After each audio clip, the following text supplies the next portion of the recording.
Thank you, Glenda. Where do you want me to stand? Right here on the black dot? You got it. Hey, that's a system. That's great. So, most of us are in business, and that's why we're here to help each other learn. But, okay, but the clicker, am I going the wrong way? Do I need to turn it on? Yes, that makes a difference. Okay, it's amazing how it all works. It's a system. It's a system. Okay. Well, all of us have a passion for what we do, otherwise we wouldn't be doing what we do, and most of us had that passion, and then we decided, you know what? I've got an idea. The world needs to know about this that I do. So we take our passion and we open a business. And we soon learn that even though we have a better mousetrap, the world does not beat a path to our door. You notice that? So then we know we got to do some marketing. And there's a bunch of experts in this room about that. And sometimes we market what we're doing, and sometimes we do what we're marketing, but sometimes not. And by doing those two things, you can actually at least struggle and keep your business going. We know that 80% of small businesses fail in the first 5 years, but you know, just having the business and the marketing together, there's one other factor that we have that, oh gosh, we don't much like to address because we never signed up for it when we went into business, and most of us hate doing it: admin. That's the paperwork, or e-paperwork as it is. And most of the time that gets left out. And unless you have the three of those things working together, you're not going to survive, much less succeed. So the idea is to get all of these working together. And to do that, we do that with, drum roll please, systems. Yay! So systems is really our guide to get us to success. It helps us be more efficient. They free up time, they free us to grow, it's duplicatable, we don't have to retrain ourselves every day, which is always helpful, and it builds a legacy that we can either pass on or we can sell and retire. There's a number of speakers, a lot of people have been up here and talked about it. Books, the E-Myth is probably one of the most well-known books, and all of those tell us about systems. Bill Purnett brought up a book a number of months ago, probably a year and a half at least, brought it to my attention, and it was the book Work the Systems by Sam Carpenter. Now, Sam had an answering service where he was working 80 hours a week and was struggling, and then had a revelation that, oh wait, maybe we can put some systems in to make this work.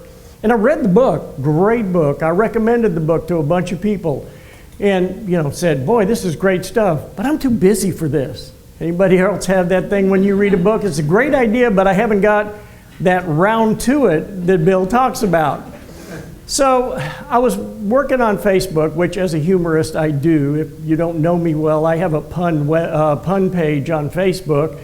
And I just happened to run across an ad on Facebook from Work the System that said, hey, we're having this online group coaching.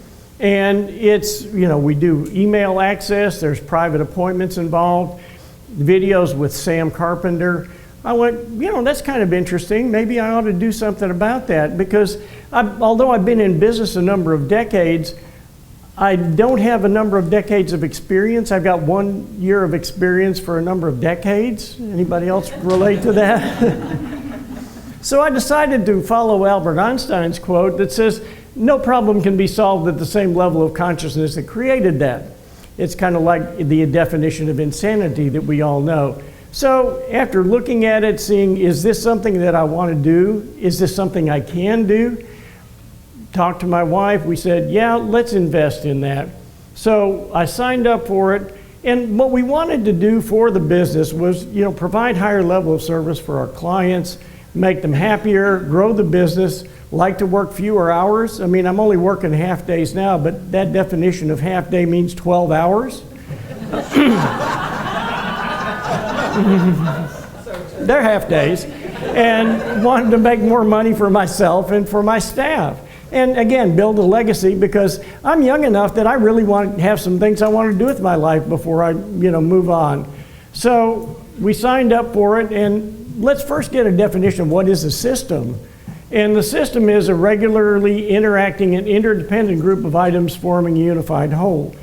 And the key word here is the interdependent, is that you've got different parts and pieces working together in order to make the system work. In other words, there's systems, there's subsystems. And so, I mean, let's take a look. Our body is a system, but it has subsystems. We have our skeletal system, we have our respiratory system, our circulation, and all of the other systems that we have. And although all systems are working with the exception of one, that one can really cause bigger problems that overwhelm all the other working systems. So it's important for us to take a look at where are our systems and what are they doing. Our car is the same way. It's so great and wonderful if all of the systems are working except the engine or transmission. You're not going anywhere. Our government is a system of systems, and yeah, we're not going there either. So in work the system, we got in it, really poor timing for me because but it was worth it for us to do. It started in November, right in time for the Thanksgiving holidays, on into Christmas and whatever you celebrate in New Year's, and then worked right into tax season. But decided, you know what, if we just got a few things out of it and got ourselves started, this would really work for us. So in Work the Systems, what they really talk about is stepping outside of your business. So often we get the forest or the trees kind of thing. We get so involved in our business that we really forget about all the individual things that we need to do. So if you'll just step back and step outside of your business and then step back on the mark, then you of course get a better perspective, and then slightly elevate it so you can kind of look at the whole terrain and see where there's bumps, where there's bruises, where there's places that are missing, and take a look at that and be able to get a bigger view of what your business is and maybe where your problems might be, where that one piece may be blocking many other pieces. And then develop that systems mindset to where it says, we're working with systems throughout. If we don't have systems, then we need to create those because they all work together. It's kind of like the gears that are in a machine. If they're not aligned, if they're not running together, they can mess up the works.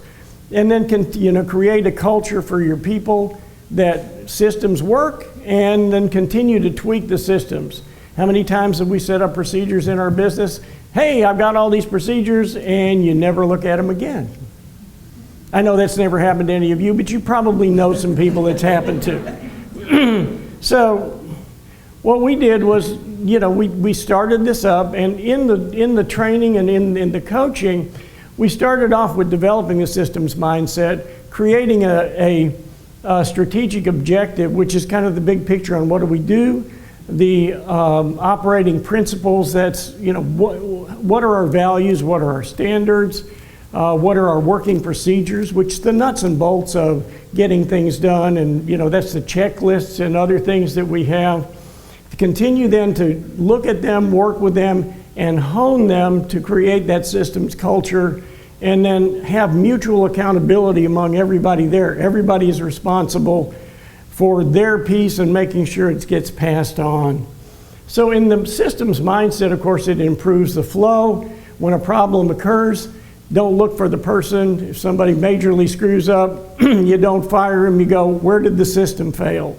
And that's a big shift for most people. It's real easy to point at the people and find out what's not working when really should be in the system, and then make the system process second nature to everybody to where they're going, everything needs to work as a system. Now the strategic objective is who we are. This is what we do. This is our unique selling proposition. Who do we serve? What are our areas of expertise and our areas of experience, and why are we doing what we do? For us, we defined who our client was. Our client now is entrepreneurs and business owners with $150,000 to $1 million in gross receipts. This helped me hone my marketing. I was going to a number of networking events that didn't have those kinds of people or people that worked with them. So it streamlined my marketing efforts. And then operating principles, those are our values and standards. What do we always do? How do we think? We always answer emails within 24 hours. We answer phone calls within those kinds of things that people can look to and say, this is what this business is about, and it aligns with the strategic objective. For us, point of sale is one thing they talk about. The point of sale transaction means, like when Bill was in food service, when you have food service, Bill would take an order and then it would submit it to the company, who then process it through accounts receivable. They'd issue the sales invoice. It would come out of inventory. It'd be shipped to the client, and everything that had to do with that one transaction is done all at once. Frequently, that doesn't happen in our businesses. So that's the point of sale point of view that we're adopting. It's a little difficult for me, but I'm still working at it because I can see greatly the value of it. The working procedure is what we do. It's the nuts and bolts of how to do what we're doing. It's our flows, it's our checklists, and it's our written for and off the street skills. What this means is, if somebody is working for you and heaven forbid they get run over by a truck or win the lotto and are gone the next day, whatever it is that they did, then you've got somebody, if they have the skills, they can do everything that person did because you have the systems and procedures in place. They recommend doing it from the bottom up and starting to where the people who know what's going on are writing the procedures, but there's a writer and an approval. So there's a whole process that goes on with that, and make sure that it's really doable, because I know when I write something, you may understand it that way, I may not. So it's good to get the feedback. It also having a procedure for writing your procedures, because you're consistent that way. That's what we want. We don't make me think. It's all. So what they suggest is write down everything you want to write a procedure for. Going to the restroom is not one of those. You don't need that. People know that all by itself. But make yourself a dump list of everything you need to do and start working on those in the priority that you think is most valuable. And make sure that you organize the things that you can find. I mean, how often have you said, I'm going to put this someplace, I know where I'll put it, and the next thing you know, you ask yourself, where did I put it? Better question for you to ask, where can I find it? Because when you're looking for it, you didn't ask the question, where do I put it? You're asking, where can I find it? So ask that question when you're putting it up. Then we really have adopted the systems mindset, and it's really been helpful for us, not near as much as I would like to have installed already, but we're getting there and we're making progress, not perfection. So what we did this year, this was our smoothest tax season ever. And as I said, I've been doing this for a number of decades. We got done sooner. We were done by noon, getting all our extensions filed, getting all our clients called. We've got more records in from our clients now than we ever had this time of year before. We've got a completed contact list in place that we're using now, which we never had before, and we're tracking projects. And we're taking our notes consistently. We're using OneNote, really like that program because it's a program that can be shared across the whole platform with employees. And you can also use it as you can set permissions to where people can only see certain things. We're better communicating, that we have our systems mindset so our flows are smoother. We've got more accountability. And the idea is you communicate with people from a point of view, you tell the truth with compassion from the point of view of personal responsibility. There's no dumping, okay? So that's up and down. If they see me doing something that's not according to our strategic objective or through our operating principles, I want to know about it. And then what went well, even better if. That's the WWWEBI. So what did we do? What could we have done better? And what can we celebrate that we're doing right? So what I wanted to kind of just go over this. We talk about working from the outside, looking at it from the outside and slightly above. We are building the systems mindset. We have to build our systems, create a systems culture, and continue to tweak it as we go. Now, let's talk a little bit about coaching, because it was a question when I got through, is coaching something I need and can I afford it? And it's like, can I afford not to?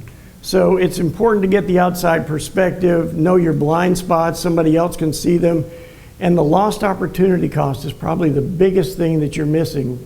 We've missed tens of thousands, if not hundreds of thousands of dollars over the years by not realizing what it is we're missing. And then start somewhere.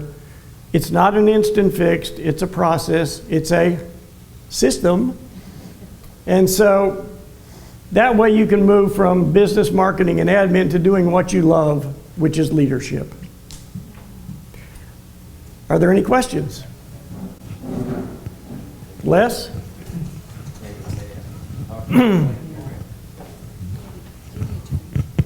So it's actually more of a comment. First of all, I just love this presentation. Anybody who knows the work I do knows that I do a lot of this kind of stuff with clients.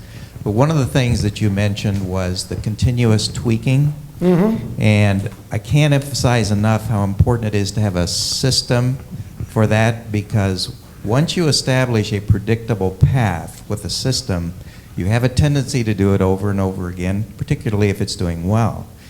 If you want to really have consistent, continuous improvement, you have to have a habit to break the habit, or a system to break the system of doing things over and over again the same way. So that's got to be an inherent process and system as well. So thank you for that. Yeah, one of the things Sam does in his answering service business is that's a requirement to have continuous improvement and tweaking. You have so much time a week to work on the systems and the procedures to improve them.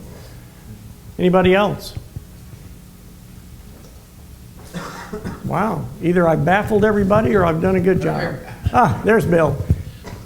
So interesting thing that I learned is that I have a large client where we shared the book, and then we used what we learned from the book together to make their business run better. And it's really been an interesting experience. The most powerful thing that came out of that was a thing called GOLD, which is to go one layer deeper. And what we learned together is that most of the time what we perceive to be the problem is really just the symptom of the problem. Mm-hmm. So we're working our butts off trying to work on something to improve something, but we really don't know what the problem is. And the idea was to go one layer deeper, which gets you into the real problem. But it's improved his business significantly. We just read the book together and used it.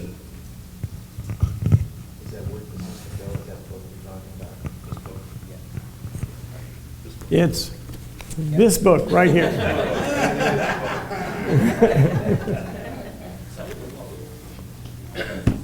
Anyone else? Well, thank you very much for your attention, and I'll pass it back to Linda.